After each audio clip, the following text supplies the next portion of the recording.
Hi friends, welcome back to Keerthi's vlogs Kannada. ಇನ್ನು ಇವತ್ತಿನ mini ವ್ಲಾಗಲ್ಲಿ ನಾನು ಸಮೋಸ ಯಾವ ರೀತಿ ಮಾಡೋದು ನಿಮ್ಮ ಜೊತೆ ಶೇರ್ ಮಾಡ್ಕೊಳ್ತಾ ಇದ್ದೀನಿ. ಇನ್ನು ಮೈದಾ ಹಿಟ್ಟಿಗೆ ಒಂದು ಸ್ವಲ್ಪ ಉಪ್ಪು ಮತ್ತು ಓಂಕಾಳು ಮತ್ತು ತುಪ್ಪ ಒಂದು ಸ್ವಲ್ಪ ಕಾಯಿಸಿರೋ ಎಣ್ಣೆ ಹಾಕಿ ಡೋ ರೆಡಿ ಮಾಡಿ ಇಟ್ಕೊಳ್ಬೇಕು.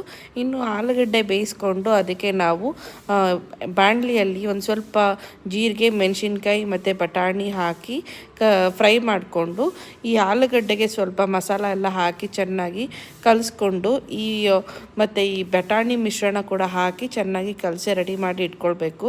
ಅದು ಒಳಗೆ ಹಾಕಿರೋ ಸ್ಟಫಿಂಗ್ನ ನಾವು ರೆಡಿ ಮಾಡಿ ಇಟ್ಕೊಳ್ಬೇಕಾಗತ್ತೆ. ಅದು ಫುಲ್ಲು ಮಿಕ್ಸಪ್ ಆದಮೇಲೆ ನಾವು ಮುಂಚೆನೇ ತಯಾರಿಸ್ಕೊಂಡಿದ್ದ ಡೋಗೆ ನಾವು ಒಸೆಯೋಕ್ಕೆ ರೆಡಿ ಮಾಡ್ಕೋಬೇಕು. ಡೋನ ನಾವು ಯಾವ ರೀತಿ ಒಸ್ಕೋಬೇಕು ಅಂದರೆ ಅದು ನಮಗೆ ಸಮೋಸ ಶೇಪಿಗೆ ಬರೋಕ್ಕೆ ಈಸಿ ಆಗಬೇಕು. ಆ ರೀತಿ ನಾವು ಒಸ್ಕೊಳ್ಬೇಕಾಗತ್ತೆ. ಇನ್ನು ಡೋ ಎಲ್ಲ ರೆಡಿ ಮಾಡಿ ಸಮೋಸ ಎಲ್ಲ ಪ್ಯಾಕ್ ಮಾಡಿ ಇಟ್ಕೊಂಡ್ಮೇಲೆ ಬಾಣಲಿಯಲ್ಲಿ ಎಣ್ಣೆ ಸ್ವಲ್ಪ ಚೆನ್ನಾಗಿ ಕಾಯ್ದ ಮೇಲೆ ಸಮೋಸಗಳನ್ನ ಫ್ರೈ ಮಾಡಲಿಕ್ಕೆ ಹಾಕಬೇಕಾಗತ್ತೆ.